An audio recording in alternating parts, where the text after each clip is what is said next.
He is the co-host of the Family Goals podcast with Pastor Jay. You can also see him on ESPN and every college football Saturday on College Game Day. Today's on the Georgia Show. He's David Pollack. What's up, 4-7? How you doing?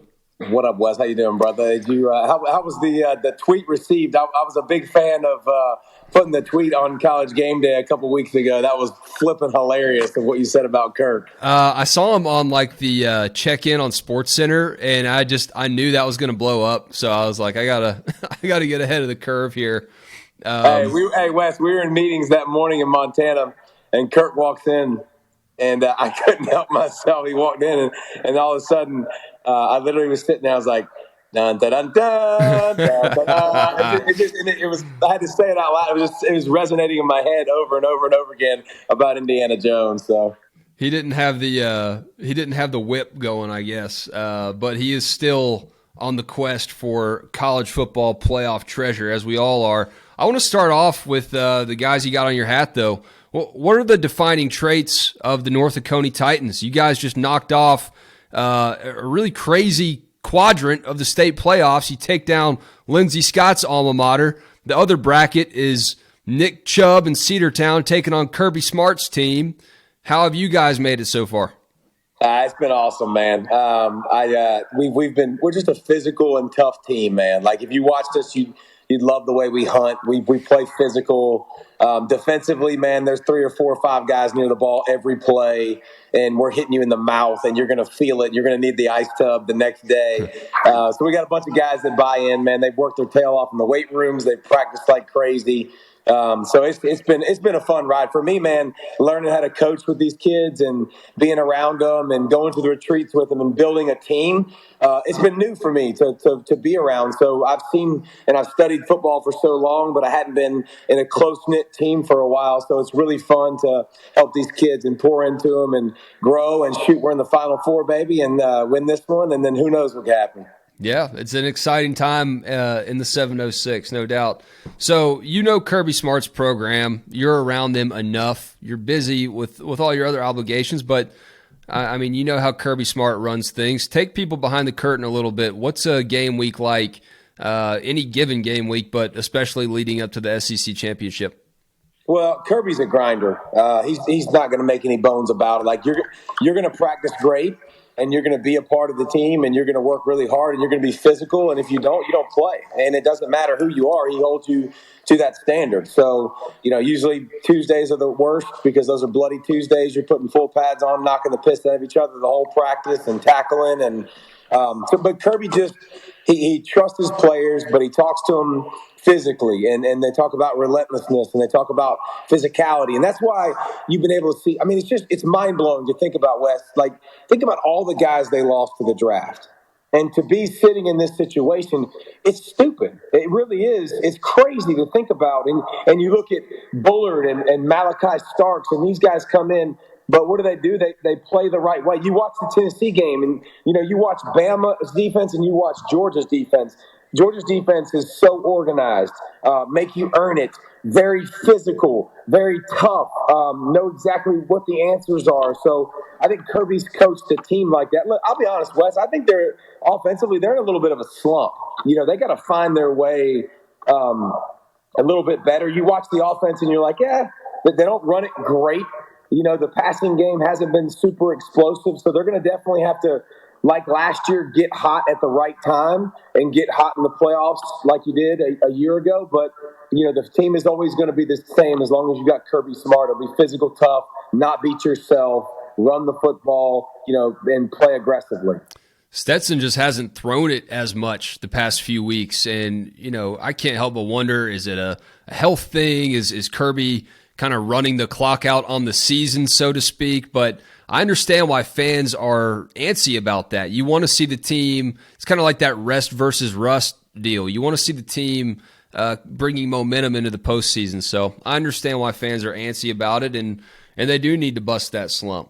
All the schematic stuff is fascinating, like you said, with the team losing all that talent to the draft. I am really impressed with how Smart has this team believing in the team. above everything else. And that sounds like such a cliche. Here we are, two football guys just loving on the G, on the team aspect. But in this era of individualism, the transfer portal, NIL, I mean, that's the crazy thing that he's been able to pull that off. Well, and I think that's what hurts Saban the most right now.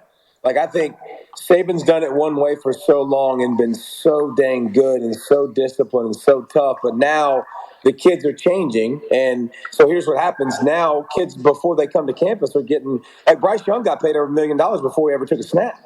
Like, that's a hard thing. That's a different level. You have to change the way you talk to people and approach people. Like, Kirby's a firm believer in the NIL being NIL is something you've earned. Like, you've earned the right to take advantage of your image, which means you put in work, you put in time, you put in equity, you've made plays for the university, you've done good things. You haven't been a high school recruit that ain't done nothing yet. So I think the culture and the way he's built it and the way he demands of people, the way he talks to recruits, the way that he, we used to talk all the time. The game day guys always used to talk about, the guys were Sabanized. When they stepped in front of the podium, and this as doing what you do, they step in front of the podium and they give you crap. Well, Kirby's guys are Kirbyinized, right? Like, they're going to give you not very little. They're going to be very focused on what they're trying to accomplish, and so it's hard to do. You've seen the best college coach in college football history with Nick Saban struggle, I think, in this era a little bit because of that. It was interesting this summer to see Saban kind of give up some ground a little bit with the whole Jimbo deal. He's usually so sealed off against any of that stuff. I'm not saying it derailed their season or equated to a couple losses, but that was a tendency breaker, I guess.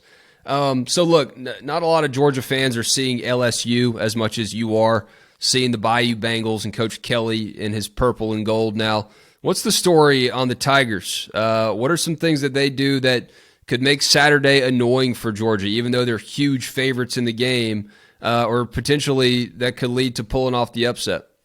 Well, when you watch LSU offensively, it starts with Jaden Daniels, and he's a transfer from Arizona State. He's taken the reins this year, and he's a true dual threat guy. Like, he is an athlete that can scramble around, make exciting, stupid, spectacular plays.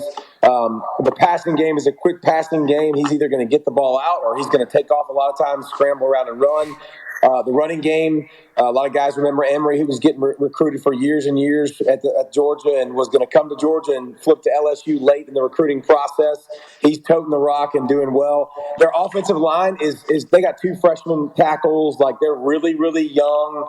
They're not bullies, so it's more about RPOs, getting the ball out quick. Jaden Daniels run. There's no consistency. They got playmakers. Butte and Neighbors on the outside are elite speed guys that can really, really fly. So it's an offense that's found itself throughout the season. And then defensively, you're going to watch 40. Harold Perkins Jr. This dude is an absolute freak show. The next, whatever you want to call it. If you want to watch a guy and go, that's the next superstar on defense in college football, Harold Perkins Jr. is that. Like, he rushes the passer. He spies quarterbacks. Like, he's all over the field. He can fly. I feel bad for people, speaking of high school football, that had to play against that freak last year with the way he runs and flies around the field. I mean, it's crazy to watch him. Their defense, both sides of the football are good. It's not spectacular. It's not great. It's pretty good. Georgia's a way better team. But, again, you're going to the Dome for the second time this year, with a chance to go the third time the next week. And so you're dealing with a little bit of, by the way, Wes, if you lose, you're probably still in the college football playoffs. So we saw Georgia a year ago struggle in the SEC championship game. They lost a little bit of their focus, got beat up by Alabama. So can you continue to stay focused? Because now you're going 3 left. There's 3 games left. Like, get this one. Get a home game in Atlanta, which is a huge advantage. You don't have to travel across the country. You don't lose a day of treatment. You don't lose a day of practice. You don't have to worry about body clocks. Like, it's a big deal for Georgia to win this weekend and try to sew up that number 1 seed to stay in Atlanta. Yeah, it's tough to keep that out of the back of your mind. I can only imagine knowing that that's back there. Last one for you. I plugged the podcast to start. Family Goals podcast this week is about avoiding mistakes in parenting. I'll put a link in the show so everyone can go find it. But what are we doing? How do we avoid these mistakes? How do we not screw it up? Well, you got to screw it up first. I mean, Wes, That's the bad news.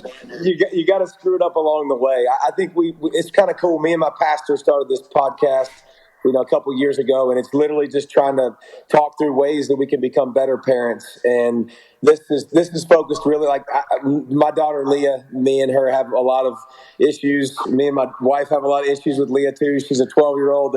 So we're talking about how to talk to them, like how to listen, by the way, and not be like me, who's a know-it-all that wants to tell them what to do and how to fix everything. How to maybe just shut your mouth and listen a little bit and be a sounding board. Wes, like when you're married, you've learned with your wife to listen. Like they don't want you to solve their problems. They just want you to listen. And a lot of times kids are the same way. So it's a lot of good advice on parenting and a lot of what not to do between me and Pastor Jay and how we're screwing it up and trying to get it right. Yeah, that's a great comfort. 2 words when you're married, instead of I know, you're right.